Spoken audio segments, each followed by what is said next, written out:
Hello, New Rochelle. This is Superintendent Jonathan Raymond, and we are at Trinity Elementary School for another edition of What Matters Most. First, some good news. Congratulations to New Rochelle High School senior Ani Costa on being awarded the Westchester Coalition of Italian American Organizations Scholarship for Excellence.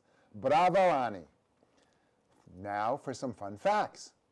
Did you know that there are over 800 known North American bird species and 275 are right here in Central Park? And did you know that 3 of Europe's active volcanoes are in Italy? Did you know that Panama is home to the oldest still operating railroad? And finally, did you know that Japan consists of over 6,800 islands? I did not know that. We have a special guest in studio today. Hello, Coach Nat Harris. How you it's doing, so buddy? great to see you. Thanks for having me. I wanted you to be here at home, even though we're in Trinity. I know you're a ward guy, so I got my ward shirt on. You got the pore showing, so that's okay? good enough. You Yeah, okay? you're good. Well, I'm doing well. It's so great to have you here. Thank you. Thanks a lot. You know, you're a legend here Oh, in New Rochelle, and I know you're a humble guy, so I had to get that over with. But before we get in, and I want to talk about athletics and sports and why that's important for our young people. Talk a little bit about yourself. I know it's not easy, but you're a New Rochelle kid. You grew up, you went to schools here. No. I am from the Boogie Down Bronx. The Boogie Down Bronx. I'm from the Bronx.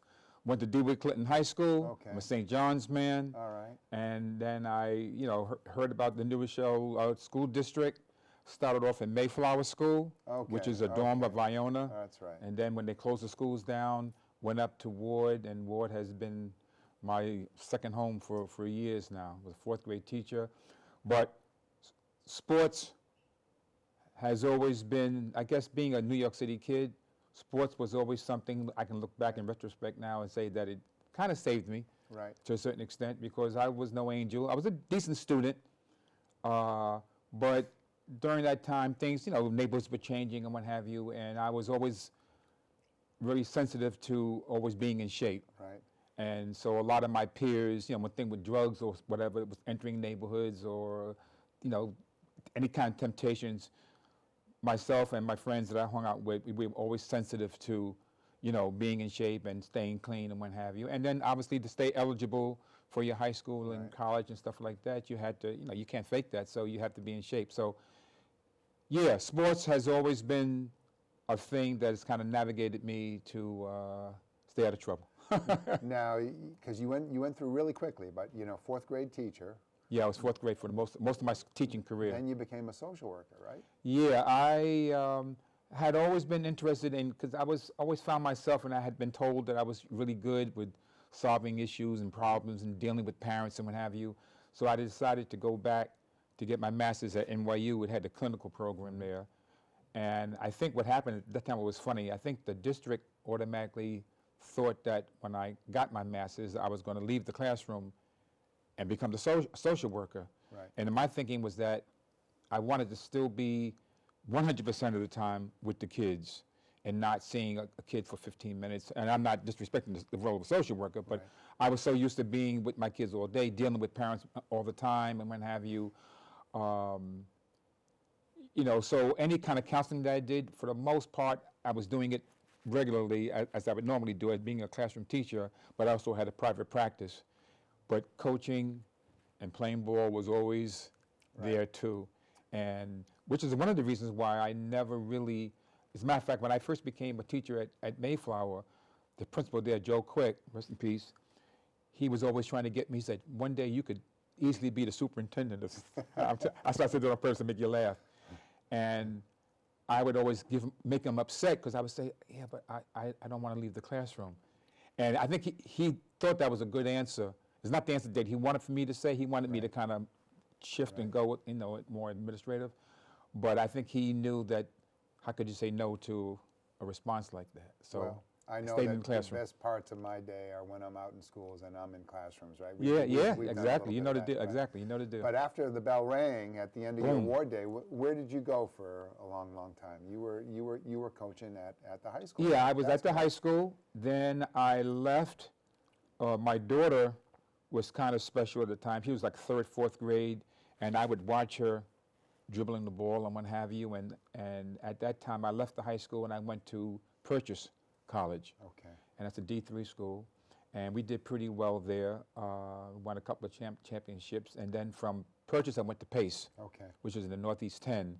And that's probably considered, even now, like the toughest D2 league in the country. Right. So we had a D1 mentality, the hotels that we stayed at, the treatment, the dorms and what have you. If you were to watch the Pace University facility, is second to none.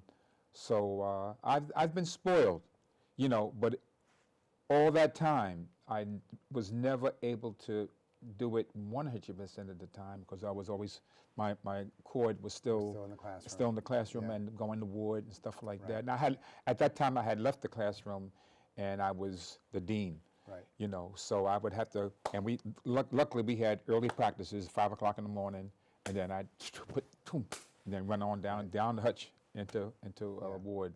So- that was been, you know, my history. A few weeks ago, we had a real special event Yeah. at New Rochelle High Right, School. right. We honored, 3 legends. Yeah. Do you want to talk a little bit about that? But why was it so important to honor these? Yeah, these I three personally, men? I thought, good question. I thought it was kind of important because, first of all, New Rochelle has had and still has so many athletes that I don't even know about. The 3 that I did know about were guys that I was lucky enough to have been some kind of influence in their life, and they were still alive. You know, and really all 3 of them were kind of somewhat local. It wasn't like one guy was living in Australia or something like that. You know, so I kind of saying, we got to kind of reboot the athletic program. We got to kind of get it going. We got 3 people that everybody knows about. Let's get them honored, and then at the same time, semicolon, let's be sensitive to the fact that we have other athletes Right. that we have to honor too. Because I knew ahead of time that you open up the demons and you open up the box for other people, not complaining, but kind of complaining. I don't think they mean to, but when you listen to them, they're going, well, how come so-and-so? How come I know they belong up there. And I'd be the first one to tell you. But my question to you is, how come why didn't you bring it up? You know, especially if you're a coach or you're a gym teacher or you're a parent or you were the person's teammate. Why didn't you go to, you know what I'm saying? So then they go, ugh. So, but I assure them, and that's one of my goals now, is to somehow start a committee to recognize Right. sports and past athletes. But also the character is that it's not so much just the sports and athletics in New Rochelle, it's New Rochelle, period. Right. Because athletics is just one component of the whole umbrella. That's right. So when you hear about somebody being honored, you go, oh, wait a second, that guy or she went on to become other things. So if I'm a student now in New Rochelle, I hear about this person, he or she did so-and-so, Right. but they're also now a dean of a school or a president of a school, or they own their own business, or blah, blah, And blah. that was really made clear to me a week or so ago when Thank you. we had the New Rochelle Sports Hall of Fame. Boom. Right? And Yeah. Your daughter Thank you. got inducted that Right. night. But I was struck by how incredible the wealth of athletic talent in New Rochelle and the long That's what- history that yeah. the 1975 Track team, track and field. men's track and field Yeah. team, number 1 in New York State, number 1 in the country. And some of those records were being For held for a decades. long time. Right. You know what's cool about that, and that would be a good example, and these guys are still friends. Right. You're talking about Right. 30, 40 years, and that's why I was sitting back watching them, guys crying when so some of them hadn't seen each other in a while. Yeah, And that's beautiful. that's one of the cool things about sports. Yeah, and there was over 200 people in that room. Yeah, There was a easy. lot of warmth. There was Yeah. a lot of love. Yeah. I know we're looking at starting an athletic booster club. Right. And you're involved in that. Right, Could be a right. great place to, as part of that effort, to Right. be honoring and recognizing Yeah. the Well, athletes. that would be that would be one of the challenges. Right. Again, to what can athletics do and be to make people more aware of New Rochelle, Right. and not only with the sports, but how can it supplement itself and be a component to other things that when you're an athlete. You're not just an athlete. Right. You have to be a student athlete too. And so even on the high school level, you have to have your grades. You have to come to practice early in the morning. You have to do things that the regular student doesn't have to do. And I know even on the collegiate level, my daughter, for example, I mean, Thanksgiving, Christmas, she was never home. And a lot of people, a lot of high school kids, when they all of a sudden become a college athlete, they never thought about that. Right. You're away from home. You could be in another state, another country. And you, all your life you've been with your family and celebrating. Now you're on the road somewhere in the hotel. You're with your Training off. teammates, but you just never experienced that before. Training and all the discipline, and it goes in well. There's no question that New Rochelle and athletics are synonymous, Oh, and lot. athletics at our high school and in our Yeah. community, it's a crown jewel. Yes, and yeah, I think it there's a commitment. I certainly have it. You, others, of really, I think, restoring that prominence. Yeah. And it often starts Big time goal. with little things. Yeah.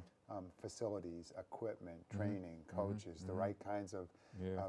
academic and other counseling supports and guidance supports for our student Yeah, athletes. big time. But talk today, particularly for today's youth, why, in your opinion, does athletics and sports still really matter so much? Wow. You know, it's funny. Even coming here, you know, you pick up the newspaper and you look at articles and I think with all the stuff that's been happening today, even more sensitive in the political stuff and world news and stuff like that, sports has always been this type of, almost like say an escape kind of thing, where even as a young kid, you just go, and if you have a good coach, he or she can make you just feel like you're a superhero. You know, of course, sometimes in order to be on certain teams, it's skill that's required. Sometimes it's not. But even as a young kid, you know, you can just meet and deal with people that you would normally not have an opportunity to meet. It transcends racial lines, socioeconomic lines. You know, it's a magical approach to some of the things that you wouldn't normally do. And for myself, for example, I mean, I have friends and what have you. I look back and I go, wow, I just look at us, friendships that we've had. I'm sure you playing college ball, you know, you got guys that you said, okay, I probably would have known them, but being on that team, and then there's no other venue that you would have where you're going through pain together, you know, you get punished, you know, whatever it is, you know, in terms of running extra or with the coach, and sometimes you're not realizing until years later that coach was just doing mental things on you to get you ready for a certain game or rivalry and what have you.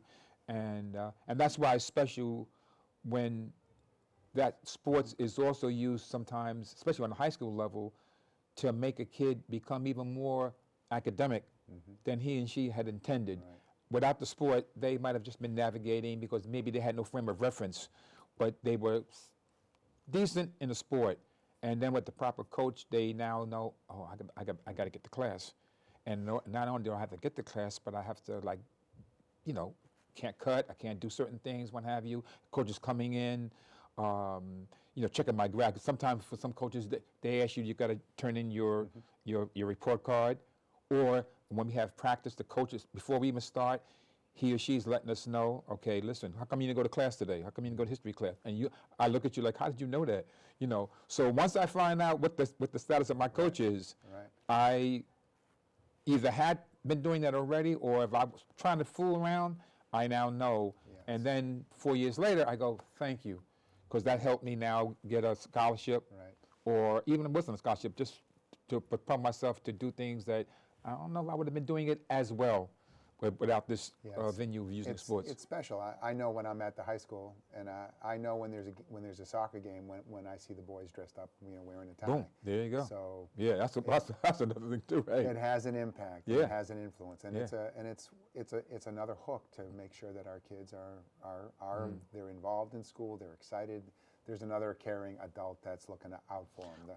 You know, put gravy on that. I always say that next to being somebody calling you dad or reverend or, you know, doctor, somebody calling you coach is one of the highest titles that so many people don't even know my name, Nat. They know me coach. You know what I'm saying? And that's like saying, hey, you know, say, hey, coach, how you doing? I walked in, hey, coach, how you doing? Oh, wow, she knows I'm coach, okay. Last night, yeah, coach. I said, oh man, cool.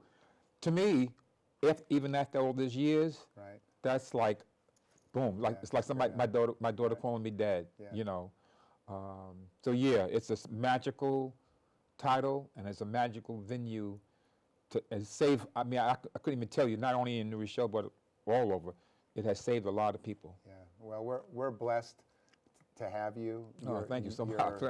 Your time, your Yeah. commitment, you're still involved. Yeah. You know, and you'll always be coach to me. See, there you go. Thank you Got for me guessing being with again. us, you know. Thank All you so right? much. I appreciate all Thank you you. do. Thank you know. so much. I look forward to it. We'll have you back on. Oh the show yeah, again. man. Listen, man. Okay. Part 2, man. All right, part 2. Who needs Netflix? Well, there we go, New Rochelle. Another great conversation. We really appreciate our time today with Coach Nat Harris. And that's going to be it for this edition of What Matters Most. Be sure to tune in real soon for the next edition. Take care, New Rochelle.